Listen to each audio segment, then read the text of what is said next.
الحمد لله رب العالمين والعاقبة للمتقين ولا عدوان إلا على الظالمين والصلاة والسلام على أشرف الأنبياء والمرسلين محمد وعلى آله الطيبين الطاهرين وعلى صحابته الغر المحجلين وعلى من تبعهم بإحسان إلى يوم الدين أما بعد. حاضرین کرام، پچھلے درس میں حضرت لقیط بن صبرہ رضی اللہ تعالیٰ عنہ کی حدیث جو تھی اس کے تعلق سے کلام کیا گیا. حدیث کے چند حصے باقی رہ گئے تھے، ان کی تفصیل اور اس سے متعلقہ مسائل کو بیان کرنا رہ گیا تھا. اس درس میں انشاءاللہ اسے مکمل کیا جائے گا اور اس کے بعد دیگر احادیث کو بھی انشاءاللہ ذکر کیا جائے گا. حضرت لقیط بن صبرہ رضی اللہ تعالیٰ عنہ کی جو حدیث ہم نے پڑھی اس میں انہوں نے نبی اکرم صلی اللہ علیہ وسلم سے سوال کیا تھا وضو کے تعلق سے، تو آپ نے فرمایا اسبغ الوضو، وضو کو مکمل کرو. اور اس بات کا معنی ہوتا ہے کہ اچھی طریقے سے کسی چیز کی تکمیل کی جائے، اس کی ادائیگی کی جائے. اب یہاں پہ نبی اکرم صلی اللہ علیہ وسلم نے جو حکم دیا ہے اس بات کا مکمل طور سے کرنے کا، تو اس کی دو صورتیں ہیں، ایک اسباغ واجب اور دوسرا اسباغ مستحب. اسباغ واجب کسے کہیں گے؟ جس کے بغیر آپ کا وضو پورا نہیں ہو سکتا، مکمل نہیں ہو سکتا ہے. اور یہ وہ چیزیں ہیں جن کا دھلنا آپ کے اوپر واجب ہے، جن کا مسح کرنا آپ کے اوپر واجب ہے. مثال کے طور پہ آپ نے وضو شروع کیا، ایک بار اپنی ہتھیلیوں کو دھلا یا کم از کم آپ نے چہرے سے شروع کیا، تو سارے اعضائے وضو کو آپ نے ایک ایک بار دھل لیا تو آپ کا وضو مکمل ہو گیا.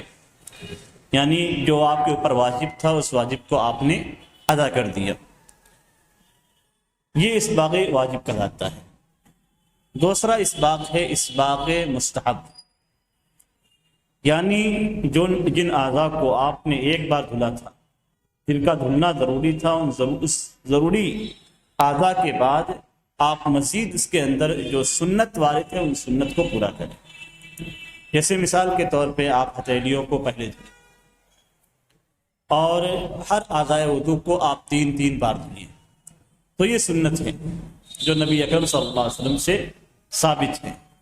تو جو نبی اکرم صلی اللہ علیہ وسلم سے ثابت ہے، اگر اس کی تکمیل بھی آپ کرتے ہیں تو گویا آپ نے اعلیٰ درجہ کا وضو بنایا، اسباغ واجب کو بھی ادا کیا اور اسباغ مستحب کو بھی ادا کیا. تو یہاں پہ کیا مراد ہے حدیث کے اندر؟ کیا نبی اکرم صلی اللہ علیہ وسلم نے اسباغ واجب کا حکم دیا تھا یا اسباغ مستحب کا حکم دیا تھا؟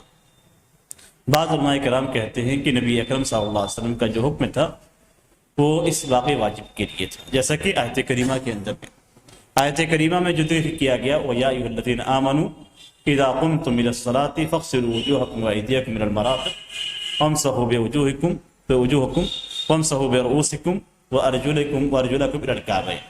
یہ آیت کریمہ کے اندر حکم دیا گیا ہے. جن اعضاء کا ذکر آیت کریمہ میں ہے یہ واجب ہے، اور اسے اگر کوئی ادا کرتا ہے تو نبی اکرم صلی اللہ علیہ وسلم کا جو فرمان ہے اس فرمان کے اندر داخل ہو جائے گا. لیکن اگر کوئی شخص سے اس کے ساتھ مزید کرتا ہے تو ایسی صورت میں اس کی فضیلت بڑھ جائے گی. تو بعض علماء کرام کہتے ہیں کہ چونکہ آیت کریمہ کے اندر ساری چیزوں کا بیان گزر چکا ہے، اس لیے نبی اکرم صلی اللہ علیہ وسلم نے جو رہنمائی کی ہے وہ اسباغ مستحب کی جانب رہنمائی کی ہے، اور یہی زیادہ صحیح نظر آتا ہے.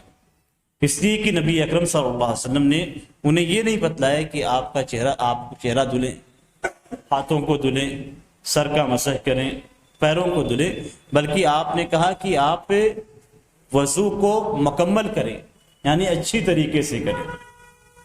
اور اسی کی فضیلت ایک دوسری حدیث کے اندر بھی ہے. نبی اکرم صلی اللہ علیہ وسلم نے صحابہ کرام سے کہا الا ادلکم علی ما یمحو اللہ بہ الخطایا ویرفع بہ الدرجات، کیا میں تمہیں ایسی چیز نہ بتلا دوں جس کے ذریعے سے اللہ تبارک و تعالیٰ گناہوں کو معاف کرتا ہے اور درجات کو بلند کرتا ہے۔ صحابہ کرام نے کہا کہ اے اللہ کے رسول کیوں نہیں بیان کیجیے؟ تو آپ صلی اللہ علیہ وسلم نے فرمایا کہ اسباغ الوضوء علی المکارہ، ناپسندیدگی کی حالت میں وضو کو مکمل کرنا۔ ظاہر سی بات ہے آپ نماز کے لیے جب کھڑے ہوں گے اور سردیوں کا موسم ہوگا تو ایک بار دھلنا آپ کے اوپر واجب ہے، تو یہ واجب چیز بھی ہے، لیکن آپ اسے سردیوں میں کوشش کے باوجود، یعنی پریشانی کے باوجود، سردیوں کے باوجود، پانی ٹھنڈے ہونے کے باوجود آپ اسے 3 بار دھلیں گے تو یہ چیز آپ کے نفس پہ گرا ہوتی ہے۔ تو جو چیزیں نفس پہ گرا ہوتی ہیں اس کی ادائیگی اگر کی جاتی ہے تو نبی اکرم صلی اللہ علیہ وسلم کا فرمان ہے، آگے فرماتے ہیں وَكَثْرَةُ الْخُطَىٰ إِلَى الْمَسَاجِدِ، مسجدوں کی جانب زیادہ قدم سے پہنچنا، یعنی آپ اگر مسجد جا رہے ہیں نماز پڑھنے کے لیے تو ایسا راستہ اختیار کریں کہ آپ کے قدم زیادہ چلیں، مسافت بڑھ جائے۔ اور آپ صلی اللہ علیہ وسلم نے فرمایا وَانتظار الصلاۃ بعد الصلاۃ، ایک نماز کے بعد دوسری نماز کا انتظار کریں۔ آپ نے فرمایا فذالکم الرباط، فذالکم الرباط، رباط کہتے ہیں سرحد پہ دشمن کے مقابلے کے لیے سرحد کی حفاظت کرنا، اور اس کی بہت بڑی فضیلت ہے حدیث کے اندر، اس کی بہت بڑی فضیلت ہے۔ اور ان اعمال کو نبی اکرم صلی اللہ علیہ وسلم نے رباط سے تعبیر کیا، تو اس سے آپ اندازہ کر سکتے ہیں کہ نبی اکرم صلی اللہ علیہ وسلم نے ان اعمال کو کتنا اونچا گردانا ہے۔ جو چیز آپ کے اوپر واجب ہے اس کے اندر فضیلت نہیں ہوتی ہے، ثواب ہوتا ہے، لیکن اس کی فضیلت کب بڑھتی ہے کسی بھی چیز کی؟ جب آپ اس میں نوافل ادا کریں۔ مثال کے طور پہ آپ فرض نماز ادا کرتے ہیں، چلے جاتے ہیں، تو آپ نے کوئی بہت بڑا کام نہیں کیا، اس لیے کہ فرض تو آپ کو ادا کرنا ہے اور اس فرض کی ادائیگی پہ آپ کو ثواب بھی ملے گا، لیکن اس کے ساتھ ساتھ آپ نوافل کا اہتمام کرتے ہیں تو یہ فرض سے اونچا ہو جاتا ہے۔ کوئی شخص مثال کے طور پہ سنن رواتب کے ساتھ تہجد کا اہتمام کرتا ہے تو اس سے مقام، اس کی فضیلت اور اس کا مقام بڑھ جاتا ہے۔ تو فضیلت واجب کے علاوہ مستحب چیزوں سے حاصل ہوتی ہے۔ کسی کی جو فضیلت ہے کسی چیز کی، وہ واجب کے ساتھ ساتھ مستحب سے حاصل ہوتی ہے۔ یہاں بھی واجب کے ساتھ ساتھ مستحب سے وہ فضیلت حاصل ہوگی جو کہ نبی اکرم صلی اللہ علیہ وسلم نے حدیث کے اندر بیان کی ہے۔ حدیث کے اندر تھا وَخَلِّلْ بَيْنَ الْأَصَابِعِ، اور انگلیوں کے درمیان تخلیل کریں۔ تخلیل واجب ہے یا مستحب ہے؟ نبی اکرم صلی اللہ علیہ وسلم کا فرمان ہے کہ آپ انگلیوں کے درمیان خلال کریں، تخلیل کریں۔ مالکیہ کے نزدیک واجب ہے، لیکن ان کے یہاں بھی اختلاف ہے۔ بعض علماء کرام کہتے ہیں کہ ہاتھوں اور پیروں دونوں کی انگلیوں میں واجب ہے، بعض علماء کرام کہتے ہیں کہ ہاتھوں کی انگلیوں میں مستحب ہے، پیروں کی انگلیوں میں واجب ہے، اور دونوں میں فرق جو ہے بہت ہی لطیف فرق ہے۔ علماء کرام جب اختلاف کرتے ہیں کسی مسئلے میں تو یوں ہی اختلاف نہیں کرتے، کہتے ہیں کہ ہاتھوں کی جو انگلیاں ہیں یہ گویا ایک عضو کی طرح ہے، جس طریقے سے آپ کا ہاتھ ہے، چہرہ ہے، ناک ہے، یہ عضو کی طرح ہے، بالکل الگ ہے۔ آپ ہاتھوں کی انگلیاں دیکھیے بالکل الگ ہے، تو یہ ایک عضو کی طرح ہے، اس لیے اگر اس میں خلال نہ کیا جائے، اگر نہ کیا جائے تو پانی پہنچ جائے گا۔ لیکن پیروں کی انگلیاں آپس میں پیوست ہوتی ہیں، ایک دوسرے سے جڑی ہوئی ہوتی ہیں، ان کے درمیان فاصلہ کم ہوتا ہے، تو پیروں کی انگلیوں میں پانی کا پہنچنا زیادہ مشکل ہوتا ہے بنسبت ہاتھ کی انگلیوں کا۔ اسی لیے بعض علماء کرام کہتے ہیں کہ ہاتھ کی انگلیوں میں تخلیل کرنا، خلال کرنا یہ مستحب ہے، لیکن پیروں کی انگلیوں میں واجب ہے۔ لیکن اگر دیکھا جائے نبی اکرم صلی اللہ علیہ وسلم کے عمل کو، آپ کی سنت کو، تو ہمیں یہ نظر آتا ہے کہ تخلیل واجب نہیں، خلال کرنا انگلیوں کے درمیان، چاہے ہاتھوں کی انگلیوں کے درمیان ہو یا پیروں کی انگلیوں کے درمیان ہو، تخلیل واجب نہیں ہے بلکہ مستحب ہے، اور خاص طور سے اس صورت میں جب پانی وہاں تک پہنچ جائے۔ اگر پانی انگلیوں کے درمیان نہیں پہنچتا ہے تو تمام علماء کرام کے نزدیک تخلیل واجب ہے۔ اس لیے کہ پانی کا پہنچانا آپ کے اوپر ضروری ہے۔ تو اگر آپ کی انگلیوں کے درمیان پانی پہنچ جاتا ہے تو پھر ایسی صورت میں تخلیل مستحب ہے، خلال کرنا مستحب ہے۔ لیکن اگر انگلیوں کے درمیان پانی نہیں پہنچتا ہے تو ایسی صورت میں تخلیل واجب ہے۔ علماء کرام کا یا جمہور کا یہ قول اس لیے ہے کہ بعض افراد کی انگلیوں کے درمیان فاصلہ ہوتا ہے اور بعض کی انگلیاں بالکل جڑی ہوئی ہوتی ہیں اور اس کی حد اس طریقے سے ہوتی ہے کہ بغیر تخلیل کے پانی وہاں نہیں پہنچ سکتا ہے۔ پانی اوپر سے گزر جائے گا، نیچے سے ہی پانی مل جائے گا، لیکن انگلیوں کے درمیان پانی نہیں پہنچے گا۔ تو ایسے افراد جن کی انگلیاں، پیر کی انگلیاں بالخصوص ایسی ہوں جو بالکل جڑی ہوئی ہوں اور ان کے درمیان پانی کا پہنچنا مشکل ہو، تو ایسی صورت میں یا اسے شک ہو کہ پانی پہنچا ہے یا نہیں پہنچا ہے تو خلال کرنا اس کے اوپر واجب ہو جائے گا۔ مستحب کیوں ہے جبکہ حدیث کے اندر حکم دیا گیا ہے؟ علماء کرام کہتے ہیں، جمہور علماء کہتے ہیں کہ اللہ تبارک و تعالیٰ نے قرآن مجید کے اندر جن چیزوں کا ذکر کیا ہے وہ واجب ہے۔ اللہ تبارک و تعالیٰ نے قرآن مجید کے اندر پیروں کو، ہاتھوں کو دھلنے کا حکم دیا، اور دھلنے کا مطلب یہ ہوتا ہے کہ پانی وہاں تک پہنچ جائے۔ دھلنے کا مطلب یہی ہوتا ہے کہ پانی وہاں تک پہنچ جائے۔ تو اگر پانی پہنچ جاتا ہے تو قرآن آیات میں جن چیزوں کا حکم دیا گیا ہے وہ پورا ہو گیا، اس سے زیادہ کرنا مستحب ہوگا۔ تو قرآن کے مطابق آپ نے اپنے اعضاء کو دھل لیا، ہاتھوں کو دھل لیا، پیروں کو دھل لیا، یعنی پانی انگلیوں کے درمیان پہنچ گیا تو گویا آپ نے قرآنی حکم کی ادائیگی کر دی۔ اب اس سے زائد جو بھی کریں گے وہ واجب نہیں بلکہ مستحب ہو جائے گا۔ اسی طریقے سے نبی اکرم صلی اللہ علیہ وسلم کے اگر عمل کو ہم دیکھتے ہیں تو نبی اکرم صلی اللہ علیہ وسلم برابر تخلیل نہیں کرتے تھے کہ ہر وضو میں آپ صلی اللہ علیہ وسلم نے تخلیل کیا، ہر وضو میں آپ صلی اللہ علیہ وسلم نے انگلیوں کے درمیان خلال کیا ہو۔ اور اس کی سب سے بڑی دلیل پیچھے جو احادیث آپ کے سامنے گزر چکی ہے، حضرت عثمان بن عفان رضی اللہ تعالیٰ عنہ کی، حضرت عبداللہ بن زید کی، ان سارے روایتوں کے اندر تخلیل کا ذکر نہیں ہے، جبکہ حضرت عثمان رضی اللہ تعالیٰ عنہ لوگوں کے سامنے وضو کی کیفیت کو بیان کیا۔ تو اگر تخلیل واجب ہوتا اور نبی اکرم صلی اللہ علیہ وسلم ہر وضو میں خلال کرتے تو اس صورت میں حضرت عثمان رضی اللہ تعالیٰ عنہ بیان کرتے اور بیان کرنے کے بعد ان سے روایت کرنے والے اسے نقل کرتے۔ تو اس سے ثابت ہوتا ہے کہ نبی اکرم صلی اللہ علیہ وسلم ہر وضو میں خلال نہیں کرتے تھے، اور اس کا نتیجہ یہ ہوتا ہے کہ مستحب ہے۔ اسی کو علامہ ابن قیم رحمہ اللہ کہتے ہیں کہ انگلیوں کے درمیان خلال یہ نبی اکرم صلی اللہ علیہ وسلم کا معمول نہیں تھا، یعنی آپ صلی اللہ علیہ وسلم اس کی پابندی نہیں کرتے تھے۔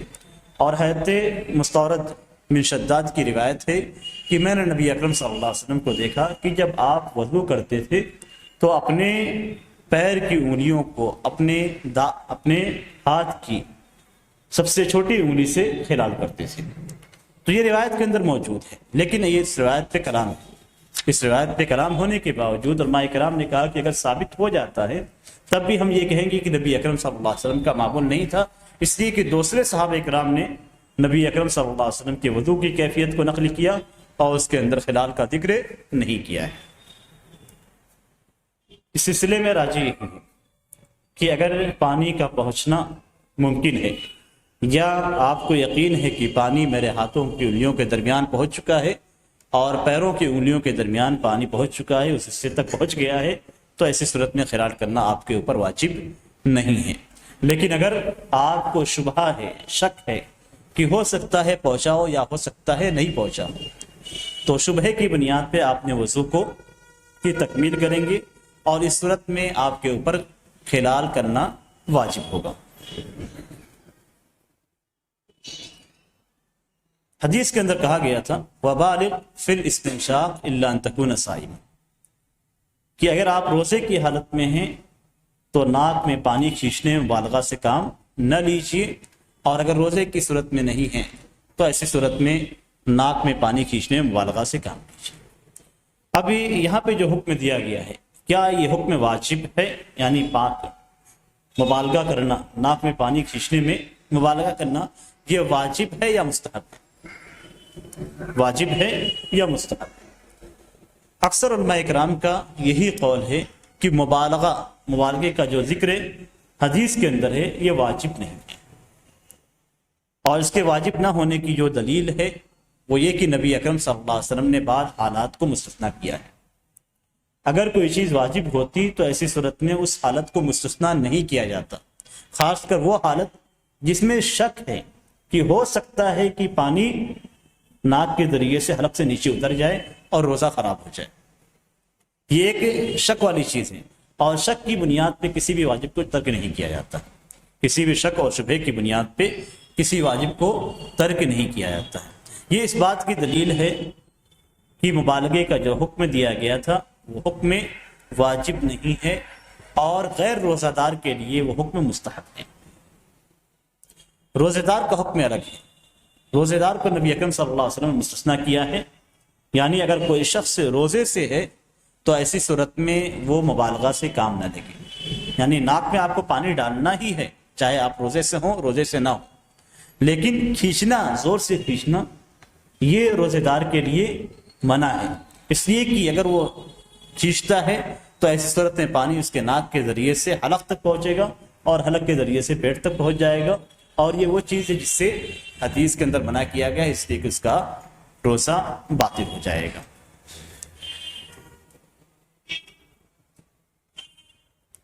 اس کے اندر ایک دوسری دلیل بھی ہے، اور وہ اس بات کی دلیل ہے کہ ناک میں پانی ڈالنا واجب ہے، اس لیے کہ آپ صلی اللہ علیہ وسلم نے صرف مبالغے سے منع کیا ہے، روزے دار کو صرف مبالغے سے منع کیا ہے، ناک میں پانی کھینچنے سے منع نہیں کیا۔ دوسری احادیث کے اندر موجود ہے، جیسا کہ پیچھے گزر چکا ہے، کہ نبی اکرم صلی اللہ علیہ وسلم نے حکم دیا ہے کہ ناک میں پانی کھینچا جائے اور پھر ناک کو صاف کیا جائے، تو وہاں پہ جو حکم موجود ہے وہ حکم تبدیل نہیں ہوا اس حدیث کی وجہ سے۔ دو الگ الگ مسئلے ہیں، ایک ناک میں پانی ڈالنا، تو ناک میں پانی کھینچنا یہ واجب ہے، ناک میں پانی بہت زیادہ یا بہت زور سے کھینچنا یہ روزے دار کے علاوہ دوسرے افراد کے لیے مستحب ہے۔ تو دونوں مسئلوں کو الگ الگ لیا جائے گا، دونوں مسئلوں کو الگ الگ کیا جائے گا، اور دونوں کے درمیان جمع نہیں کیا جائے گا۔ بعض علماء کرام کہتے ہیں کہ ناک میں پانی کھینچنا یہ واجب نہیں ہے بلکہ مستحب ہے، ناک میں پانی کھینچنا واجب نہیں ہے، مستحب ہے، مبالغہ کرنا نہیں۔ بلکہ پہلا مسئلہ جس میں یہ کہا گیا ہے کہ ناک میں پانی کھینچنا یہ واجب ہے جمہور علماء کے نزدیک، لیکن بعض علماء کرام کہتے ہیں کہ ناک میں پانی ڈالنا، اسی طریقے سے کلی کرنا، یہ دونوں کی دونوں واجب نہیں ہے، جبکہ جمہور علماء کرام کا، اکثر علماء کرام کا جو موقف ہے وہ یہ کہ ناک میں پانی کھینچنا اور کلی کرنا یہ دونوں کی دونوں واجب ہیں، دونوں کی دونوں واجب ہیں۔ اب دونوں کے واجب ہونے کی جو دلیل ہے وہ پیچھے حدیث میں گزر چکی ہے، حدیث میں کہا گیا تھا اذا توضأت فمضمض، کہ جب تم وضو بناؤ تو کلی کرو، تو یہ کلی کی دلیل ہے۔ اور یہاں پہ کہا گیا وبالغ فی الاستنشاق، کہ ناک میں پانی کھینچنے مبالغہ سے کام لو۔ پیچھے حدیث گزر چکی ہے کہ نبی اکرم صلی اللہ علیہ وسلم نے حکم دیا کہ ناک میں پانی کھینچا جائے، تو یہ تمام چیزیں اس بات کی دلیل ہیں کہ جمہور کا جو موقف ہے اور وہ کہ واجب ہے وہ راجح ہے۔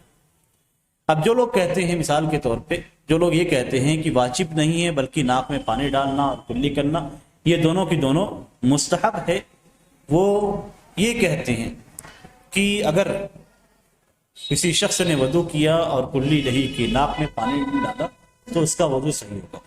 علماء کرام کا جو اختلاف ہوتا ہے، اختلاف میں ہمیشہ اس بات کو دیکھنا چاہیے کہ اس اختلاف کا نتیجہ کیا ہے۔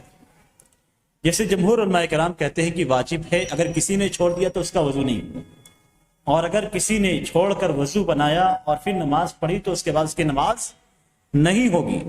یہ جمہور علماء کرام کے موقف کے مطابق اور ان کی دلیلیں موجود ہیں۔ اب جو لوگ کہتے ہیں کہ مستحب ہے ناک میں پانی ڈالنا اور کلی کرنا، یہ دونوں کی دونوں مستحب ہے، ان کے نزدیک یہ ہے کہ اگر کوئی شخص ان دونوں چیزوں کو ترک کر دیتا ہے، چھوڑ دیتا ہے، اور اس کے بعد نماز پڑھتا ہے تو اس کا وضو بھی صحیح ہوگا، اس کی نماز بھی صحیح ہوگی۔ اور ان کی دلیل کیا ہے؟ اللہ تبارک تعالیٰ کا فرمان ہے فاغسلوا وجوہکم کہ اپنے چہروں کو دھل لو. تو اللہ تعالیٰ نے چہرہ دھلنے کا حکم دیا، کلی کرنے کا حکم نہیں دیا، ناک میں پانی ڈالنے کا حکم نہیں دیا. اسی وجہ سے انہوں نے کہا کہ یہ چیز سنت ہے، نبی اکرم صلی اللہ علیہ وسلم سے ثابت ہے، اور آپ کا جو فرمان ہے وہ سب کے سب استحباب پہ معمول کیا جائے گا، وجوب پہ معمول نہیں کیا جائے گا. ایک دوسری دلیل بھی ان کے پاس ہے، وہ کہتے ہیں اشر من الفطرہ، کہ 10 چیزیں ایسی ہیں جو فطرت کا حصہ ہیں، اور اس کے اندر ذکر کیا گیا کلی کرنا اور ناک میں پانی ڈالنا. یہ 2 چیزیں 10 میں شامل ہیں. کہتے ہیں فطرت کہتے ہیں سنت کو.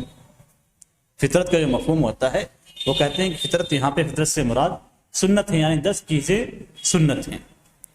اور جو احادیث پیش کی آپ لوگوں نے، وہ ساری کی ساری احادیث یہ استحباب پہ محمول کی جائے گی، اس لیے کہ یہ ساری کی ساری احادیث آیت کریمہ کے خلاف ہے. یہ ان کا موقف ہے. جو لوگ یہ کہتے ہیں کہ کلی کرنا اور ناک میں پانی ڈالنا یہ دونوں کی دونوں مستحب ہے. اس مسئلے میں ایک تیسرا قول بھی ہے، اور وہ یہ کہ ناک میں پانی کھینچنا یہ واجب ہے اور کلی کرنا یہ سنت ہے. یہ علامہ ابن حجر رحمہ اللہ اور ان کے علاوہ دیگر علماء کرام کا موقف ہے، اور یہی امام احمد سے مروی ایک روایت کے اندر بھی ہے. اور ان کی دلیل کیا ہے کہ ناک میں پانی کھینچنا یہ نبی اکرم صلی اللہ علیہ وسلم کے فعل سے بھی ثابت ہے اور آپ کے فرمان سے بھی ثابت ہے. تو جو چیز فعل سے بھی ثابت ہو، فرمان سے بھی ثابت ہو، تو اس کا مطلب یہ کہ وہ واجب ہے. آپ نے حکم بھی دیا اور آپ نے خود کیا بھی، اس لیے یہ واجب ہے. جہاں تک کلی کا معاملہ ہے تو یہ افراد کہتے ہیں، یعنی ان کی یہ دلیل ہے کہ کلی نبی اکرم صلی اللہ علیہ وسلم سے کلی کرنا نبی اکرم صلی اللہ علیہ وسلم کی فعل سے ثابت ہے، آپ کے حکم سے ثابت نہیں ہے. اب اگر آپ آتے ہیں سارے لوگوں کی دلیلوں کو جمع کرتے ہیں تو یہاں پہ یہ جو کہتے ہیں کہ کلی کرنا یہ آپ صلی اللہ علیہ وسلم کے حکم سے ثابت نہیں ہے، تو شاید ان تک وہ احادیث نہیں پہنچی جس میں کلی کرنے کا حکم ہے. نبی اکرم صلی اللہ علیہ وسلم کا فرمان ہے اذا توضأت فمدمد، کہ جب آپ وضو کریں تو کلی کریں. تو نبی اکرم صلی اللہ علیہ وسلم کا حکم موجود ہے اور آپ صلی اللہ علیہ وسلم نے کلی بھی کیا، یہ بھی منقول ہے. تو اگر سارے اقوال کو جمع کرنے کے بعد آپ نظر ڈالتے ہیں تو جو راجح قول نظر آتا ہے دلیلوں کی روشنی میں وہ یہ کہ کلی کرنا اور ناک میں پانی ڈالنا دونوں کی دونوں واجب ہیں، دونوں کی دونوں واجب ہیں. اس لیے کہ اگر ہم ساری احادیث کا مطالعہ کرتے ہیں نبی اکرم صلی اللہ علیہ وسلم کی، خاص طور سے وہ احادیث جو آپ کے وضو کی کیفیت کو بیان کر رہی ہے، تو ہمیں یہ ملتا ہے کہ کسی بھی حدیث کے اندر ایسا نہیں ہے کہ آپ صلی اللہ علیہ وسلم نے کلی یا ناک میں پانی ڈالنے کو چھوڑ کر وضو بنایا ہو. ہر حدیث میں ہم یہ پائیں گے کہ نبی اکرم صلی اللہ علیہ وسلم نے کلی کی اور آپ نے ناک میں پانی ڈالا. اور نبی اکرم صلی اللہ علیہ وسلم کا جو فعل ہوتا ہے، آپ صلی اللہ علیہ وسلم کسی کام کو جب انجام دیتے ہیں تو اگر اس کا حکم قرآن مجید کے اندر وارد ہے تو نبی صلی اللہ علیہ وسلم کا فعل یہ بیان کے طور پہ ہوتا ہے، وضاحت کے طور پہ. گویا اللہ تبارک تعالیٰ نے آپ کو جو حکم دیا ہے وَأَنزَلْنَا إِلَيْكَ الذِّكْرَ لِتُبَيِّنَ لِلنَّاسِ مَا نُزِّلَ إِلَيْهِمْ، کہ ہم نے آپ کی جانب قرآن کو نازل کیا تاکہ جو نازل کردہ چیزیں ہیں ان کے بارے میں آپ لوگوں کو کھول کھول کر بیان کر دیجیے. اور اصول فقہ کا قاعدہ ہے، قاعدہ یہ ہے کہ جس چیز کو بیان کیا جاتا ہے اس کا حکم وہی ہوگا جو اصل کا ہوتا ہے. اب قرآن مجید کے اندر جو کہا گیا ہے فَاغْسِلُوا وُجُوهَكُمْ کہ اپنے چہروں کو دھل لو، تو چہروں کو دھلنے کی کیا کیفیت تھی؟ نبی اکرم صلی اللہ علیہ وسلم نے اسے بیان کیا. آپ نے کلی کیا، ناک میں پانی ڈالا اور چہرہ دھلا. منہ اور ناک یہ چہرے کا حصہ ہے، منہ اور ناک یہ دونوں کی دونوں چہرے کا حصہ ہے. اب اس کے دھلنے کی جو کیفیت ہے وہ نبی اکرم صلی اللہ علیہ وسلم نے اپنے عمل کے ذریعے سے بتلا دی. تو گویا آیت کریمہ میں جو حکم دیا گیا ہے اس کی تفسیر نبی اکرم صلی اللہ علیہ وسلم نے اپنے فعل کے ذریعے سے کر دی ہے. اب جس طریقے سے تفسیر کی گئی ہے اسی طریقے سے ہم وضو بنائیں گے. واجب کی تفسیر واجب ہوتی ہے، سنت کی تفسیر سنت ہوتی ہے، جائز کی تفسیر جائز ہوتی ہے. یہاں نبی اکرم صلی اللہ علیہ وسلم نے واجب کی تفسیر کی ہے تو واجب کی تفسیر واجب ہوگی. گویا چہرے دھلنے کا جو حکم دیا گیا ہے اس کی وضاحت جو نبی اکرم صلی اللہ علیہ وسلم نے کی ہے وہ واجب کی وضاحت کی ہے. تو ناک میں پانی ڈالنا اور کلی کرنا یہ دونوں کی دونوں واجب ہے. تیسری بات یہ ہے کہ اگر یہ واجب نہیں ہوتی، اگر یہ چیز ہم واجب نہیں کہتے تو نبی اکرم صلی اللہ علیہ وسلم نے کبھی بھی اسے نہیں چھوڑا ہے. اور نبی اکرم صلی اللہ علیہ وسلم کے وہ عمل، نبی اکرم صلی اللہ علیہ وسلم کا وہ عمل جو آپ کا معمول رہا ہو اور آپ نے کبھی چھوڑا بھی نہ ہو اور اس کا حکم بھی دیا ہو، تو اسے وجوب پہ محمول کرتے ہیں کہ یہ چیز واجب ہے. نبی اکرم صلی اللہ علیہ وسلم جن چیزوں کو کبھی کیا ہو کبھی چھوڑ دیا ہو، جیسا کہ پیچھے خلال کے بارے میں ذکر کیا گیا کہ یہ نبی اکرم صلی اللہ علیہ وسلم کا معمول نہیں تھا، آپ نے کبھی کیا اور کبھی چھوڑ دیا. آپ صلی اللہ علیہ وسلم نے کبھی پگڑی پہ مسح کیا اور کبھی سر پہ مسح کیا، تو پگڑی پہ مسح یہ معمول نہیں تھا. تو بہت ساری چیزیں ہیں جو معمول نہیں ہوتی ہیں، معمول سے خارج چیزیں ہوتی ہیں. تو اگر معمول سے خارج چیزیں آپ نے اس میں مخالفت کی ہے تو اس کا مطلب یہ نہیں ہوتا کہ وہ چیز واجب ہے.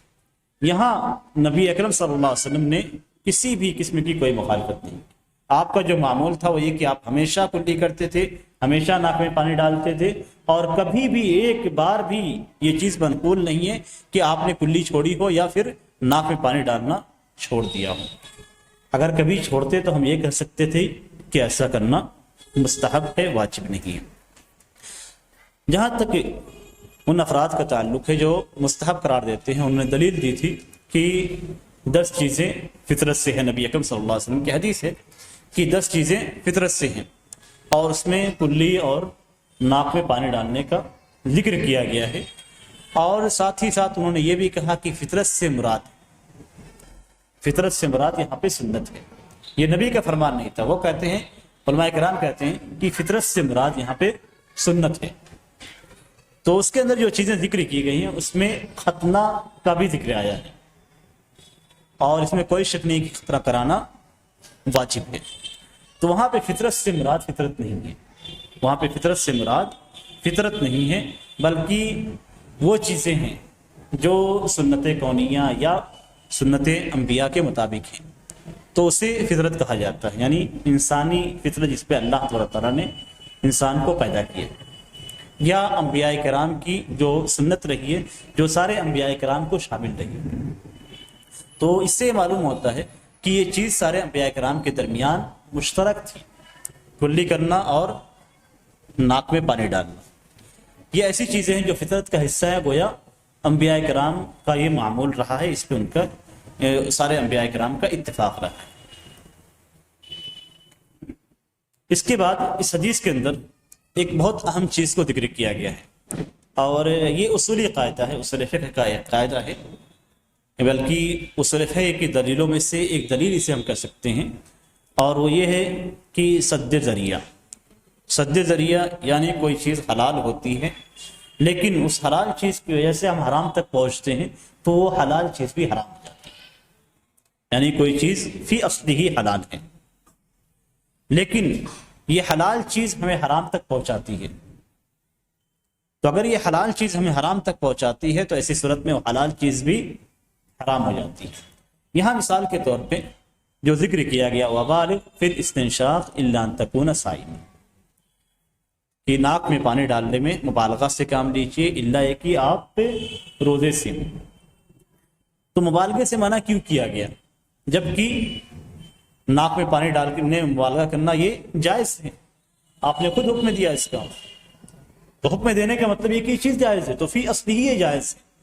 لیکن چونکہ ناک میں پانی ڈالا جائے گا تو ہو سکتا ہے کہ یہ ناک کا پانی آپ کے حلق کے ذریعے سے پیٹ تک پہنچ جائے اور آپ کا روزہ باطل ہو جائے. تو گویا ایک حرام چیز کی طرف جان بوجھ کر روزے کو باطل کرنا یہ حرام ہے، تو گویا ایک حرام تک پہنچنے کا ذریعہ ہے. تو اس کے اندر بتلایا گیا ہے کہ ہر وہ چیز جو حلال ہو اور حرام تک پہنچائے تو وہ چیز بھی حرام ہو جاتی ہے.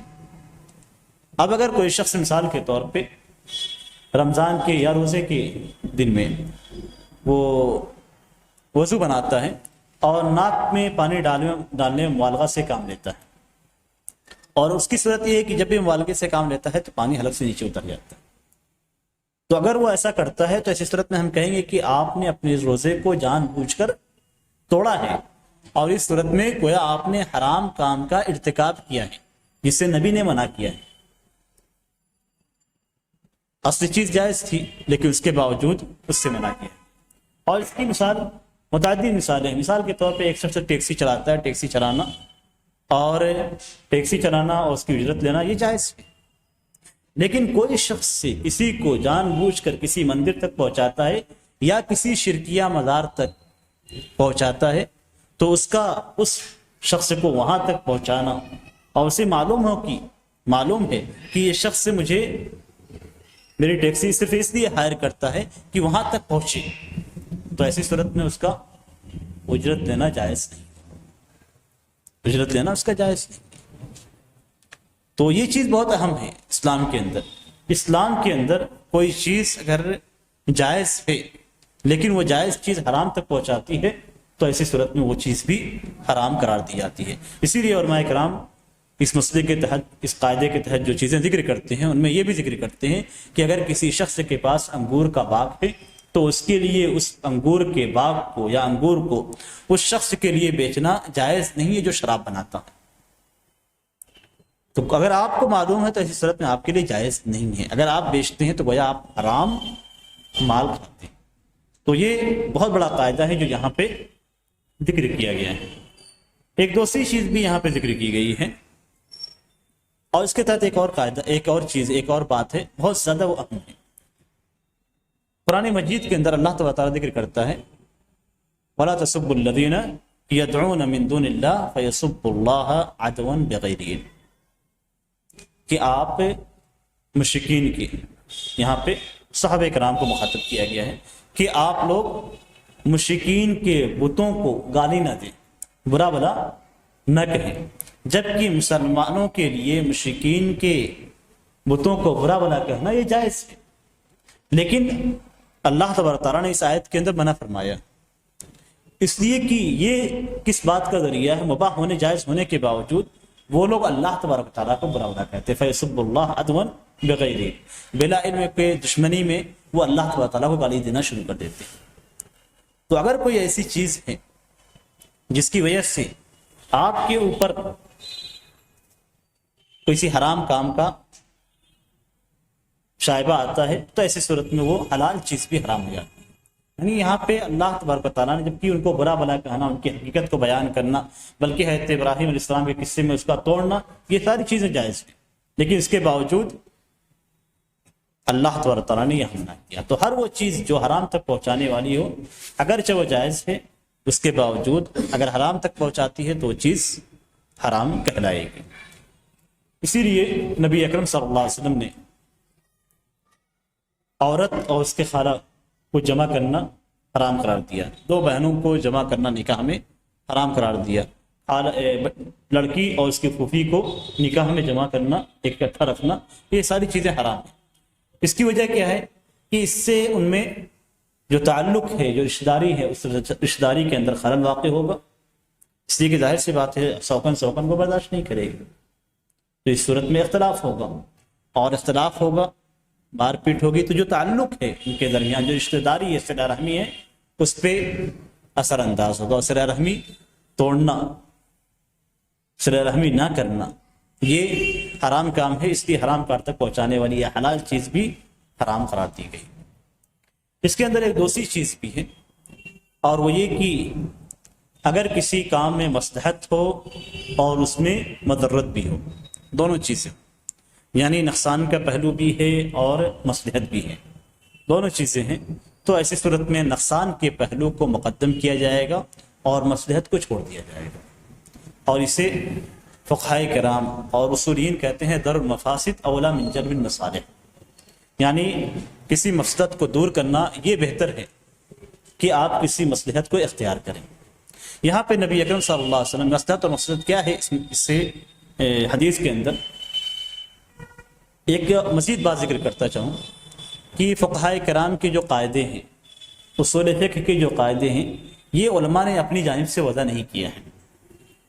یہ چیزیں انہوں نے اپنی جانب سے نہیں بنائی ہے, بعض افراد یہ سمجھتے ہیں کہ فقہاء کرام جو قواعد فقہیہ ذکر کرتے ہیں، اصولیین جو اصول فقہ ذکر کرتے ہیں، خاص کر ہمارے اہل حدیث افراد اور بہت سارے جو غیر متقن علماء کرام ہیں، وہ یہ سمجھتے ہیں کہ اصول فقہ کا جو ہے اہل حدیثوں کے یہاں کوئی کام نہیں ہے، جبکہ اصول فقہ کو بنانے والے خود امام شافعی رحمہ اللہ ہیں، جو کہ اہل حدیثوں کے بڑے امام ہیں۔ خیر وہ ایک الگ چیز تھی، یعنی جتنے بھی قواعد ذکر کیے جاتے ہیں ان کی دلیلیں قرآن اور حدیث سے لی جاتی ہیں، اور قواعد کا مطلب یہ ہوتا ہے کہ کوئی بھی قاعدہ آپ جب بناتے ہیں تو اس کے تحت ایک دلیل نہیں ہوتی بلکہ بہت ساری دلیلیں ہوتی ہیں، صرف اس قاعدہ کا پیش کر دینا ہی کافی ہے۔ ان دلیلوں کو آپ پیش کریں ایک ایک کر کے، اس کے بجائے آپ صرف ایک قاعدے کو پیش کر دیں، یہ کافی ہے، یعنی ایک قاعدہ ہی دسیوں دلیل پہ بھاری ہے اور دسیوں دلیل سے وہ مستنبت ہے۔ تو یہاں بھی حدیث سے کس طریقے سے قاعدہ لیا گیا پہلے آپ نے دیکھ لیا۔ دوسرا قاعدہ ہے کہ مفسدت کو دور کرنا یہ بہتر ہے اور مصلحت کو چھوڑ دینا جب دونوں کے درمیان تعارض ہو جائے۔ یہاں پہ نبی اکرم صلی اللہ علیہ وسلم نے کیا فرمایا؟ بالغ فی الاستنشاق، یہ مصلحت ہے، ناک میں پانی ڈالنے میں مبالغہ کرنا یہ مصلحت ہے، یہ شرعی حکم ہے، اس لیے مصلحت ہے، ہر شرعی حکم مصلحت ہے۔ لیکن نبی اکرم صلی اللہ علیہ وسلم نے کیا فرمایا؟ الا ان تکون صائما، الا یہ کہ تم روزے سے رہو۔ تو اگر روزہ فاسد ہوتا ہے تو یہ مضرت ہے، روزہ آپ کا ٹوٹ جاتا ہے تو یہ آپ کے لیے نقصان دہ، جبکہ مبالغہ کرنا یہ آپ کے لیے مستحب ہے۔ تو ایسی صورت میں آپ جو مصلحت ہے اسے چھوڑ دیجیے اور جو مفسدت ہے اسے آپ دور کیجیے۔ تو اسی سے یہ قاعدہ لیا گیا ہے کہ جو مصلحت ہے ناک میں پانی ڈالنے کی یہ ہلکی ہے بنسبت یہ کہ آپ کا روزہ باطل ہو جائے، تو مفاسد کو دور کیا جائے گا اور مصالح کو اگر مفسدت نہیں ہے تو اختیار کیا جائے گا، اگر مفسدت ہے اور دونوں میں ٹکراؤ ہے، دونوں کو اکٹھا کرنا ممکن نہیں ہے تو چھوڑ دیا جائے گا۔ اس کے بعد جو اگلی حدیث ہمارے سامنے ہے، ان عثمان رضی اللہ تعالی عنہ ان النبی صلی اللہ علیہ وسلم كان يخلل لحيته في الوضوء۔ حضرت عثمان رضی اللہ تعالیٰ عنہ سے مروی ہے کہ نبی اکرم صلی اللہ علیہ وسلم جب وضو کرتے تھے تو اپنی داڑھی کا خلال کرتے تھے، وضو کے اندر آپ صلی اللہ علیہ وسلم اپنی داڑھی کا خلال کیا کرتے تھے۔ اس حدیث کو امام ترمذی رحمہ اللہ نے روایت کیا ہے، اور علامہ ابن خزیمہ رحمہ اللہ، امام ابن خزیمہ رحمہ اللہ اس حدیث کو صحیح قرار دیتے ہیں۔ اس حدیث کے بارے میں علماء کرام کے درمیان اختلاف موجود ہے۔ امام ترمذی رحمہ اللہ نے امام بخاری رحمہ اللہ سے اس حدیث کے متعلق پوچھا تو انہوں نے کہا کہ سب سے صحیح حدیث میرے نزدیک داڑھی میں خلال کرنے سے متعلق حضرت عثمان رضی اللہ تعالیٰ عنہ کی حدیث ہے۔ امام ترمذی نے کہا کہ علماء کرام اس پہ کلام کرتے ہیں، محدثین کا اس پہ کلام ہے، تو حضرت امام بخاری نے کہا کہ وہ حسن ہے، وہ حدیث حسن ہے۔ تو یہاں پہ امام بخاری رحمہ اللہ کسی چیز کو جب حسن قرار دیتے ہیں تو اس کا مطلب یہ ہوا کہ وہ حدیث حسن ہے، اس لیے کہ امام بخاری رحمہ اللہ کسی بھی حدیث پہ جب کلام کرتے ہیں تو بلا سمجھے، یا آپ یہ کہہ سکتے ہیں کہ بلا فحص کیے ہوئے، بغیر بحث کیے ہوئے، بغیر تحقیق کیے ہوئے کسی حدیث پہ کلام نہیں کرتے، ان کے سامنے ساری احادیث موجود ہیں۔ تو بہت ساری احادیث موجود ہیں لیکن ساری کی ساری احادیث ضعیف ہیں، اور یہ سب سے صحیح حدیث ہے جو اس موضوع سے متعلق ہے۔ اس موضوع سے متعلق سب سے صحیح حدیث جو حسن کے درجے میں ہے وہ حضرت عثمان رضی اللہ تعالیٰ عنہ کی یہی حدیث ہے جس میں ذکر کیا گیا کہ نبی اکرم صلی اللہ علیہ وسلم وضو میں اپنی داڑھی کا خلال کیا کرتے تھے۔ امام بخاری رحمہ اللہ کے علاوہ دوسرے علماء کرام بھی ہیں جنہوں نے امام بخاری رحمہ اللہ کی تائید کی ہے، جبکہ بعض علماء کرام اس حدیث کو ضعیف قرار دیتے ہیں اور کہتے ہیں کہ اس سلسلے میں جتنے بھی احادیث ہیں وہ ساری کی ساری احادیث ضعیف ہیں۔ اس حدیث کے اندر جو ذکر کیا گیا ہے وہ یہ کہ نبی اکرم صلی اللہ علیہ وسلم وضو میں اپنی داڑھی کا خلال کرتے تھے۔ کس طریقے سے خلال کرتے؟ خلال کہتے ہیں کہ ہاتھوں کی انگلیوں کو کہیں پہ داخل کرنا، یہی خلال ہے۔ داڑھی کا خلال کس طریقے سے ہوتا تھا؟ وہ یہ کہ آپ اپنے ہتھیلی میں پانی لیں اور پانی لینے کے بعد اسے داڑھی کے نیچے نچلے حصے سے آپ اسے خلال کر لیں، یعنی انگلیوں کو داڑھی کے درمیان داخل کریں اور پانی کو بالوں کی جڑوں تک پہنچائیں، جس طریقے سے آپ کنگھی کرتے ہیں۔ تو چونکہ کنگھی آپ اوپر سے کرتے ہیں لیکن خلال اوپر سے کرنا ممکن نہیں ہے، اس لیے کہ آپ پانی لے کے جیسے اوپر جب پہنچیں گے تو آپ کا پانی نیچے گر چکا ہو۔ تو یہ خاص طور سے جب کسی کی داڑھی ایسی ہو جو بہت گھنی ہو اور وہاں تک پانی پہنچنا ممکن نہ ہو، تو ایسی صورت میں اس کے اوپر خلال کرنا واجب ہو جائے گا، اس لیے کہ پانی کا داڑھی کے جڑوں تک پہنچانا، بال کے جڑوں تک پہنچانا یہ واجب ہے۔ اللہ تعالیٰ نے پورے چہرے کو دھلنے کا حکم دیا، اور چہرے میں داڑھی بھی ہے اور داڑھی کے نیچے جو حصہ ہے، جو چہرے کا حصہ ہے، وہ بھی شامل ہے۔ تو اس صورت میں اگر آپ کی داڑھی گھنی ہے تو آپ کے اوپر خلال کر کے وہاں تک پانی پہنچانا، چاہے آپ اپنی ہتھیلی میں پانی لیں یا تر ہتھیلی کے ذریعے سے، اگر بہت زیادہ آپ کی داڑھی گھنی نہیں ہے تو تر ہتھیلی کے ذریعے سے بھی آپ اپنے بال کے جڑوں تک پانی پہنچا سکتے ہیں۔ لیکن اگر داڑھی ہلکی ہے، یعنی داڑھی ایسی ہے کہ آسانی کے ساتھ آپ جب وضو بناتے ہیں تو پانی آپ کے چہرے کے اور داڑھیوں کی جڑوں تک پہنچ جاتا ہے، تو ایسی صورت میں جو ہے خلال کرنا واجب نہیں ہے، خلال کرنا واجب نہیں ہے۔ اس حدیث کے اندر جو چیز ذکر کی گئی ہے وہ یہ کہ داڑھی کا لفظ، داڑھی کسے کہتے ہیں؟ سوال یہ پیدا ہوتا ہے داڑھی کسے کہتے ہیں؟ یہ جبڑا جو ہمارے پاس دونوں طرف کے جبڑے جو ہڈیاں ہیں اور تھوڑی کے مقام پہ جو مل جاتی ہیں، تو یہ جبڑا، ہمارا جو جبڑا ہے یا آپ کہیں کہ جو ہڈی ہے، یہ ہڈی اصل میں عربی زبان میں اسے ہی لحیہ کہا جاتا ہے۔ اس پہ جتنے بھی بال اگتے ہیں وہ سارے کے سارے لحیہ کے حکم میں ہیں، یعنی داڑھی کے حکم میں، تھوڑی پہ اور جبڑے کے دونوں اطراف میں جتنے بھی بال اگتے ہیں یہ سب کی سب داڑھی کہلاتی ہیں۔ بعض علماء کرام کے نزدیک چہرے پہ جو بھی بال اگتا ہے سے وہ داڑھی کے حکم میں ہوگا۔ اسی لیے اسی اختلاف کی وجہ سے، اسی بنیاد کی وجہ سے بعض افراد کہتے ہیں کہ داڑھی کے نچلا حصہ جو آپ کے گردن کے نیچے، داڑھی کے نچلا حصہ جو ہڈی کے علاوہ ہے، یعنی ہڈی جہاں تک پہنچتی ہے وہ لحیہ کے حکم ہے، ہڈی کے بعد کا جو حصہ ہے جہاں پہ بال اگ آتے ہیں ان کا کاٹنا، ان کا صاف کرنا، ان کا کاٹنا اور صاف کرنا یہ جائز ہے، اس میں کوئی قباحت نہیں ہے۔ البتہ نبی اکرم صلی اللہ علیہ وسلم نے جو حکم دیا داڑھی کو بڑھانے کا وہ چہرے پہ اگے ہوئے بالوں کے متعلق ہے۔ یہاں پہ ہم نے نبی اکرم صلی اللہ علیہ وسلم کی جو حدیث پیش کی ہے اس کے اندر ہے کہ آپ صلی اللہ علیہ وسلم وضو میں اپنی داڑھیوں کا خلال کیا کرتے تھے۔ حدیث سے ایسا نظر آتا ہے جیسے نبی اکرم صلی اللہ علیہ وسلم اس عمل کو برابر انجام دیتے تھے، لیکن نبی اکرم صلی اللہ علیہ وسلم کی اگر ساری احادیث کو جمع کرتے ہیں، آپ کے معمولات کو دیکھتے ہیں، تو نبی اکرم صلی اللہ علیہ وسلم کبھی خلال کرتے تھے اور کبھی خلال نہیں کرتے تھے۔ اسی لیے علامہ ابن قیم رحمہ اللہ کہتے ہیں کہ نبی اکرم صلی اللہ علیہ وسلم کبھی اپنی داڑھیوں کا خلال کرتے تھے، اور آپ صلی اللہ علیہ وسلم کا یہ معمول نہیں تھا کہ آپ صلی اللہ علیہ وسلم برابر جو ہے اپنی داڑھیوں کا خلال کرتے تھے۔ یہاں پہ ایک چیز ہمیں معلوم ہوتی ہے اور یہ چیز بارہا ذکر کرنی بھی چاہیے، اور میں نے ایک دو بار ذکر بھی کیا، وہ یہ کہ نبی اکرم صلی اللہ علیہ وسلم کی سنت جس طریقے سے، جس کیفیت سے ثابت ہے ویسے ہی ہم کریں۔ آپ صلی اللہ علیہ وسلم کا جو معمول ہے اس کو ہم معمول بنائیں، نبی اکرم صلی اللہ علیہ وسلم کا جو معمول ہے اسے ہم معمول بنائیں۔ نبی اکرم صلی اللہ علیہ وسلم نے اگر کسی چیز کو معمول بنایا ہے اور پھر کسی مقام پہ ترک کر دیا ہے تو ہم بھی معمول بنائیں اور کسی مقام پہ ترک کرتے ہیں۔ نبی صلی اللہ علیہ وسلم کے جو افعال ہیں ان کو افعال کو اگر ہم دیکھتے ہیں تو بعض افعال ایسے ہیں جن کو نبی اکرم صلی اللہ علیہ وسلم نے کبھی نہیں ترک کیا، ہمیشہ آپ صلی اللہ علیہ وسلم نے کیا۔ تو یہ آپ کا جو معمول ہے اس کو ہم نبی اکرم صلی اللہ علیہ وسلم کے معمول کی طرح اپنائیں تو سنت ہے۔ آپ صلی اللہ علیہ وسلم نے کسی عمل کو اپنا معمول بنایا اور پھر کسی مقام پہ چھوڑ دیا، کسی ایک مقام پہ یا دو مقام پہ، تو معمول بنانا اور پھر کسی ایک یا دو مقام پہ چھوڑ دینا یہ سنت ہے۔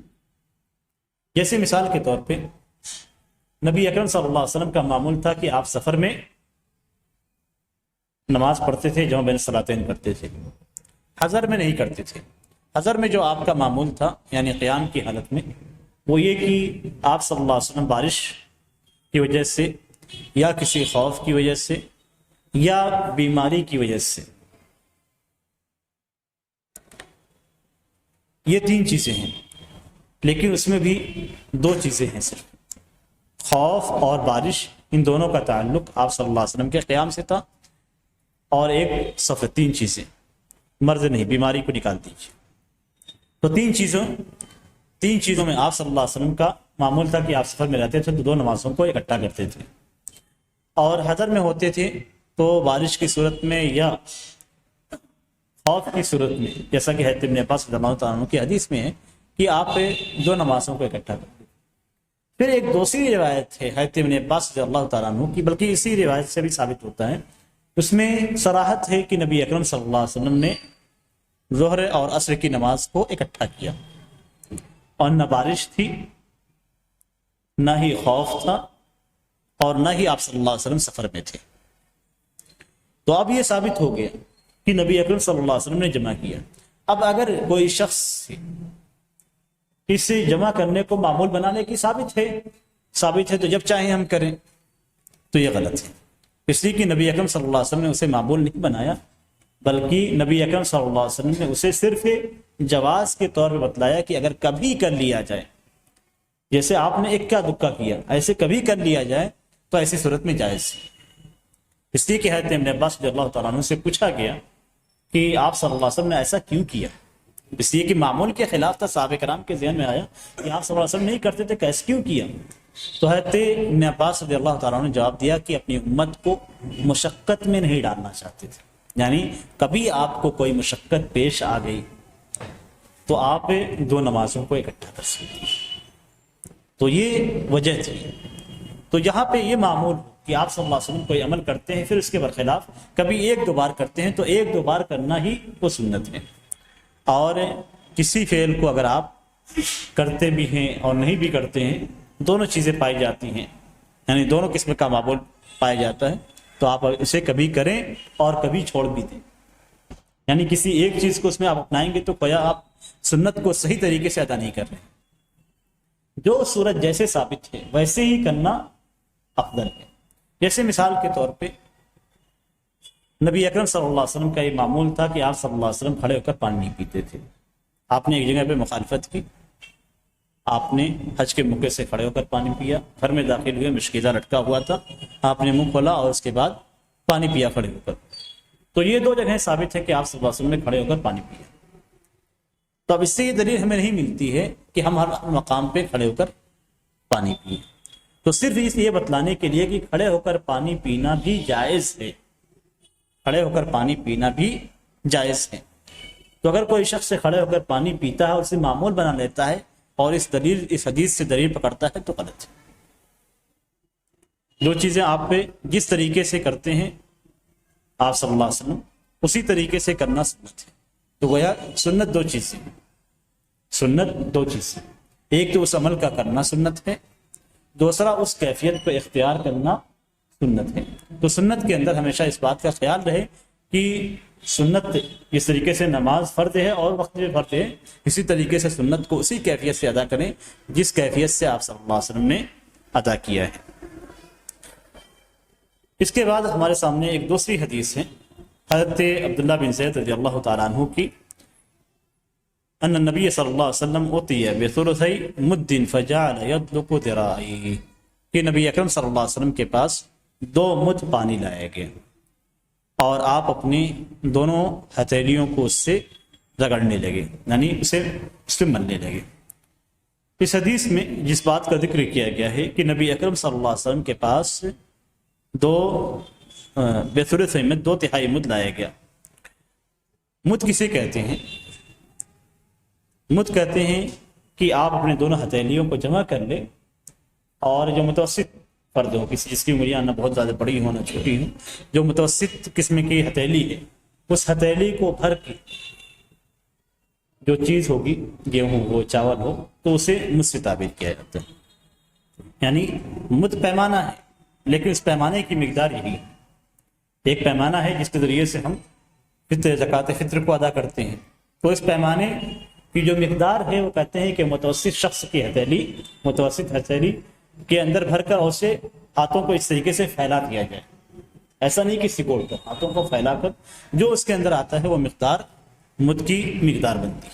اسی اگر گرام کے اعتبار سے لیتے ہیں تو چونکہ وزن گیہوں یا چاول وغیرہ کا جو وزن ہوتا ہے وہ زیادہ اور کم ہوتا ہے۔ وزن آپ مثال کے طور پہ 2 گیہوں لیں گے یا 10 گیہوں آپ لیں اور پھر 2 سے 10 گیہوں سے آپ اس کا وزن کریں تو آپ کو فرق محسوس ہوگا۔ تو اسی فرق کی وجہ سے گرام کے اندر بھی علماء کرام کا اختلاف واقع ہوا کہ گرام کتنا کہلائے گا، اس لیے کہ ان ساری جتنی بھی چیزیں ہیں جو پچھلے اوزان تھے، جو شرعی اوزان ہیں، ان اوزان کو جب نئے یعنی گرام سے، ملی لیٹر سے اور اس طریقے سے ناپا گیا تو دونوں کے درمیان فرق ہو جاتا ہے، اس لیے کہ بعض گیہوں کے جو دانے ہوتے ہیں وزندار ہوتے ہیں اور بعض کے کم ہوتے ہیں۔ تو اسی لیے علماء کرام کا اختلاف ہے اس سلسلے میں۔ بعض علماء کرام کہتے ہیں کہ ایک مد کی مقدار گرام کے اعتبار سے 508 گرام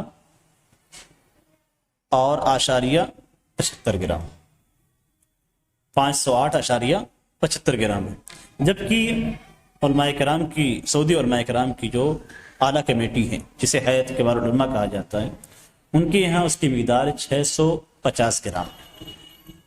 اور یہ زکوٰۃ فطر کے اندر خاص کر یہ چیز یعنی مفید ہوتی ہے۔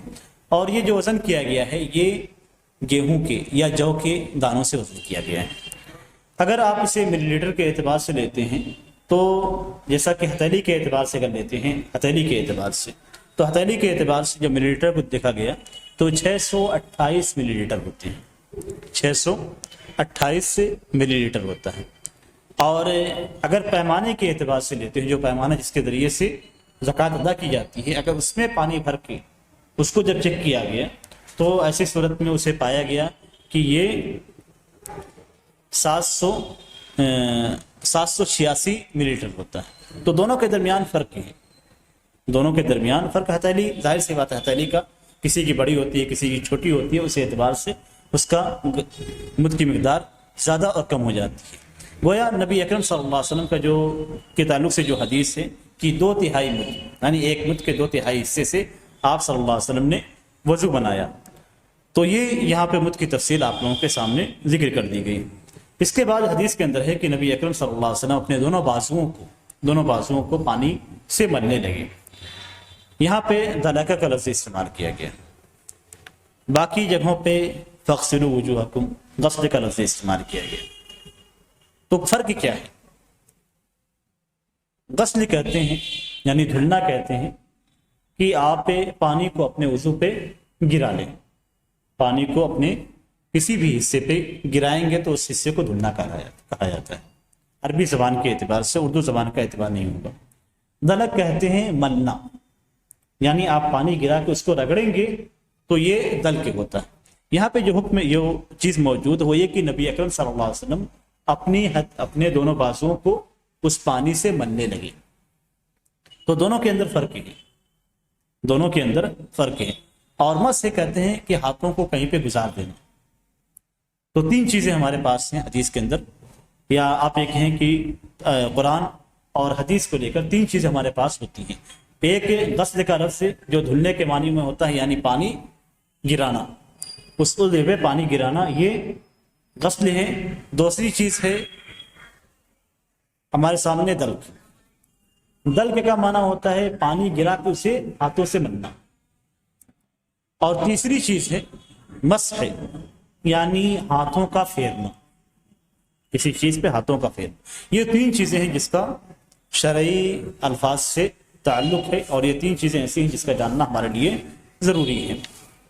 اس حدیث کے اندر کیا ہے؟ اس حدیث کے اندر ہے کہ پانی کا وضو کا پانی کم از کم استعمال کیا جائے، یعنی تھوڑی مقدار میں وضو کا پانی لیا جائے، بہت زیادہ پانی استعمال نہ کیا جائے۔ اسی طریقے سے غسل کے لیے پانی بہت زیادہ استعمال نہ کیا جائے۔ تو اس حدیث کے اندر نبی اکرم صلی اللہ علیہ وسلم کی جو سنت ہے اس کو بیان کیا گیا ہے کہ نبی اکرم صلی اللہ علیہ وسلم وضو کے لیے کتنی مقدار میں پانی استعمال کرتے تھے۔ اور یہاں پہ جو مقدار بیان کی گئی ہے یہ سب سے کم مقدار ہے جس سے آپ صلی اللہ علیہ وسلم نے وضو بنایا تھا۔ ایسا نہیں کہ آپ صلی اللہ علیہ وسلم نے اس سے زیادہ مقدار میں وضو نہیں بنایا، یہ سب سے کم مقدار ہے وضو کے پانی کی. نبی اکرم صلی اللہ علیہ وسلم نے جتنے پانی سے وضو بنایا یہ سب سے کم مقدار ہے، یعنی 2/3 مد. 2/3 مد یہ سب سے کم مقدار ہے. جبکہ دوسری روایات کے اندر اس بات کی صراحت ہے کہ نبی اکرم صلی اللہ علیہ وسلم وہ 1 مد سے وضو بناتے تھے، اور یہاں پہ مد کے 2/3 حصے کا ذکر ہے. تو ظاہر سی بات ہے دونوں کے اندر فرق ہے. حضرت انس بن مالک رضی اللہ تعالیٰ عنہ کی جو حدیث ہے اس کے اندر ہے کہ نبی اکرم صلی اللہ علیہ وسلم 1 مد پانی سے وضو بناتے تھے، اور 1 سا سے لے کر 5 مد پانی سے آپ غسل کرتے تھے. تو وہاں پہ نبی اکرم صلی اللہ علیہ وسلم کی سب سے کم مقدار پانی کے استعمال کی سب سے کم مقدار بیان کی گئی ہے کہ آپ صلی اللہ علیہ وسلم اس سے کم پانی وضو کے لیے نہیں استعمال کرتے تھے، بلکہ اس سے زیادہ آپ استعمال کرتے تھے، جیسا کہ دوسری روایات کے اندر موجود ہیں. اسی لیے بعض علماء کرام نے یہ اجماع نقل کیا ہے کہ وضو کے پانی کی کوئی مقدار نہیں، وضو اور غسل کے پانی کی کوئی مقدار متعین نہیں، کہ جیسا کہ حدیث کے اندر ایک مقدار بیان کی گئی ہے، یہ مقدار واجبی مقدار نہیں ہے کہ آپ کو اسی مقدار سے وضو بنانا ہے یا اسی مقدار سے آپ کو غسل کرنا ہے. اس پہ علماء کرام کا اجماع ہے. اجماع کا مطلب یہ نہیں ہوتا ہے کہ آپ نے اجماع سن لیا اس کے باوجود آپ مخالفت کریں اور کہیں کہ نہیں حدیث میں 1 مد ہے. بعض افراد یہ کہتے ہیں کہ ثبوت لاؤ. ثبوت لانے والا مسئلہ بڑا عجیب ہوتا ہے. ثبوت لاؤ، آپ اس حدیث کو ثبوت کے طور پہ پیش کرتے ہیں مثال کے طور پہ، اور کہیں کہ اس کے اندر 1 مد کا ذکر ہے، اب اس سے زیادہ جائز نہیں. تو آپ کہہ سکتے ہیں کہ علماء کرام کا اجماع ہے. وہ ہو سکتا ہے کہ کم علم ہو تو یہ جواب دے کہ اجماع کو کوئی اعتبار نہیں ہے، قرآن سنت سے ثابت کرو. تو علماء کرام جس چیز پہ اتفاق کرتے ہیں وہ اتفاق ویسے ہی ہے جیسے قرآن کی آیت ہے، وہ اتفاق ویسے ہی ہے جیسے نبی اکرم صلی اللہ علیہ وسلم کی حدیث ہے. اس لیے کہ نبی اکرم صلی اللہ علیہ وسلم کا فرمان ہے کہ میری امت کبھی بھی کسی گمراہی پہ اکٹھا نہیں ہو سکتی. تو اگر ان کی وہ بات غلط ہے تو اس کا مطلب کہ پوری کی پوری امت اس وقت گمراہی پہ تھی، اور یہ نبی اکرم صلی اللہ علیہ وسلم کی حدیث کے خلاف ہو جائے گا. اسی لیے ہمیشہ یہ کہا جاتا ہے کہ اجماع، کسی بھی مسئلے میں اجماع سب سے قوی دلیل ہے، قرآن و سنت سے بھی زیادہ قوی دلیل ہے. اس لیے کہ اجماع ہمیشہ قرآن کی دلیل پہ ہی ہوتا ہے یا حدیث کی دلیل پہ ہی اجماع ہوتا ہے. اور اجماع میں ایک اور مزید چیز ہو جاتی ہے کہ ایک دوسری حدیث پہ بھی عمل ہوتا ہے اور سارے علماء کرام کا اتفاق بھی ہو جاتا ہے. اسی لیے کہا جاتا ہے کہ اجماع کی جو دلیل ہے وہ قرآنی آیات اور احادیث نبویہ سے زیادہ قوی ہے، اس لیے کہ اس کی بنیاد خود حدیث پہ ہے، اور پلس یہ کہ علماء کرام کا اتفاق اس چیز پہ موجود ہے. اسی طریقے سے علماء کرام کا اس بات پہ بھی اتفاق ہے، یہاں تو اتفاق ذکر کیا گیا ہے کہ کوئی مقدار متعین نہیں ہے نہ وضو کی اور نہ ہی غسل کی، لیکن علماء کرام کا اس بات پہ بھی اتفاق ہے کہ وضو اور غسل میں اسراف سے کام نہیں لیا جائے گا، چاہے آپ ندی کے کنارے ہی کیوں نہ بیٹھیں. ندی کے کنارے بیٹھنے کا مطلب یہ نہیں ہوتا کہ آپ پانی زیادہ سے زیادہ لیں اور لے کے اس کے بعد اس پانی کو 1 بالٹی پانی سے آپ وضو بنائیں، یہ اس کا مفہوم نہیں ہوتا. تو اسراف سے ہی منع کیا گیا ہے اور کوئی مقدار بھی متعین نہیں. آپ اس کے بعد کیا کریں گے؟ کوئی مقدار متعین نہیں ہے، اسراف سے ہی منع کیا گیا ہے. تو یہ اس وجہ سے ہے کہ ہر شخص کا عضو الگ الگ کیفیت کا ہوتا ہے. یعنی مثال کے طور پہ کوئی بہت موٹا ہے تو اس کو زیادہ پانی کی ضرورت ہے، کوئی دبلا پتلا ہے تو اس کو کم پانی کی ضرورت ہے. تو اسی لیے جس کو جتنے پانی کی ضرورت ہے اس ضرورت کے مطابق وہ پانی استعمال کرے اور اس میں اسراف سے کام نہ لے. اسراف سے جو منع کیا گیا ہے وہ نبی اکرم صلی اللہ علیہ وسلم کی ایک حدیث ہے. اس حدیث کے اندر ہے کہ حضرت عبداللہ مغفل کہتے ہیں کہ انہوں نے نبی اکرم صلی اللہ علیہ وسلم کو سنا، آپ صلی اللہ علیہ وسلم فرما رہے تھے انہ سیکون فی هذه الامہ قوم یعتدون فی الطہور والدعاء، کہ اس امت میں ایک قوم پائی جائے گی، مجھ سے مراد امت محمدیہ میں، اس امت کے اندر ایک قوم ہوگی جو وضو اور دعا میں مبالغہ سے کام لے گی، حد سے تجاوز کرے گی. یعتدون کا جو لفظ ہے اس میں آپ صحیح ترجمہ کریں گے تو حد سے تجاوز کرے گی یعنی مبالغے سے کام لے گی. اور اس حدیث کا ایک پس منظر ہے بہت ہی دلچسپ ہے. انہوں نے اپنے بیٹے کو سنا کہ وہ دعا میں کہہ رہے تھے کہ اے اللہ مجھے جنت کے فلاں کنارے پہ فلاں مکان دینا، میرے جنت کے فلاں کنارے پہ مجھے میرے لیے ایک گھر بنا دینا۔ تو انہوں نے جب سنا تو انہوں نے کہا کہ میں نے نبی اکرم صلی اللہ علیہ وسلم کو یہ فرماتے ہوئے سنا، اللہ تبارک و تعالیٰ سے فردوس اعلیٰ کا سوال کرو، یہی کافی۔ تو یعنی کیفیات کے ساتھ سوال کرنا، دعا کرنا کہ اے اللہ تو مجھے جنت میں اسی طرح کا مقام دینا، تو یہ گویا دعا کے اندر مبالغہ سے کام لینا ہے۔ آپ اللہ تبارک تعالیٰ سے سوال کیجئے کہ فردوس اعلیٰ عطا کرے، اور اللہ تبارک تعالیٰ کا فضل آپ کے تصور سے کہیں زیادہ اونچا ہے، اس لیے آپ اس کی باریکی میں نہ جائیں۔ تو وضو کے اندر جو حد سے تجاوز کرنے کا مطلب یہ ہے کہ زیادہ پانی استعمال کرنا، یا جو مقدار بیان کی گئی ہے 3 بار دھلنے کی، اس سے زیادہ دھلنا۔ اس حدیث کے اندر اس بات کی بھی دلیل ہے کہ اعضائے وضو کا ملنا یہ مستحب ہے۔ ایک ہوتا ہے پانی گرانا، جس کا ذکر آیت کریمہ میں ہے، یعنی گویا آپ نے پانی گرایا اور آپ کے وضو تک پہنچ گیا، اور اس کی مثال آپ لے سکتے ہیں۔ مثال کے طور پہ آپ کو غسل کرنا ہے، آپ نے ندی میں ایک ڈبکی لگائی اور نکل گئی، تو غسل مکمل ہو گیا آپ کا وضو بھی ہو گیا، وہاں پہ دونوں چیزیں ہوں گئی۔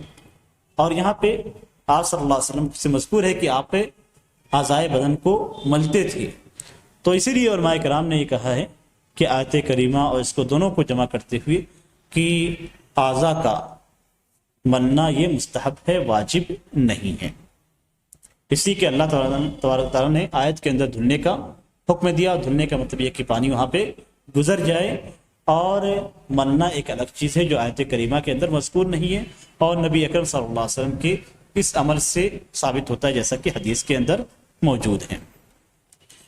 اور بالخصوص یہاں پہ اگر حدیث کے سیاق کو دیکھا جائے، اور سیاق کا بہت بڑا دخل ہوتا ہے کسی چیز کو سمجھنے کے لیے۔ نبی اکرم صلی اللہ علیہ وسلم کی جو احادیث پیچھے آپ نے پڑھی ہیں، حضرت عثمان بن عفان کی، حضرت عبداللہ بن زید کی، ان سارے میں صرف دھلنے کا ذکر ہے، غسل کا ذکر ہے، اس میں ملنے کا ذکر نہیں، اور یہاں پہ ملنے کا ذکر ہے۔ تو اب دونوں حدیثوں پہ اگر غور کریں گے تو وہاں پانی کی مقدار زیادہ تھی، اس لیے پانی کا اگر آپ وضو پہ پانی گرا لیتے ہیں تو کافی ہے، لیکن یہاں پانی کی مقدار کم ہے، اور جب پانی کی مقدار کم ہوگی تو اب تھوڑا سا پانی لے کے آپ اسے ملیں گے اور رگڑیں گے بدن پہ تو زیادہ دور تک پہنچے گا۔ تو یہ فرق ہے دونوں کے درمیان، اسی لیے علماء کرام نے کہا ہے کہ یہاں پہ جو ملنے کا ذکر ہے یہ مستحب ہے، اور مستحب اس لیے کہ نبی اکرم صلی اللہ علیہ وسلم کے عمل سے ثابت ہے۔ تو جس طریقے سے جو چیز ثابت ہوتی ہے اسی اعتبار سے اس کو لیا جاتا ہے۔ یہ چند باتیں تھیں جو آج کے درس سے متعلق تھی۔ اللہ تعالیٰ سے دعا ہے کہ اللہ تعالیٰ ہمیں نبی اکرم صلی اللہ علیہ وسلم کی تمام سنتوں پہ عمل کرنے کی توفیق عطا فرمائے، اور اسی صورت میں جس صورت میں نبی اکرم صلی اللہ علیہ وسلم سے ثابت ہے۔ السلام علیکم ورحمۃ اللہ وبرکاتہ۔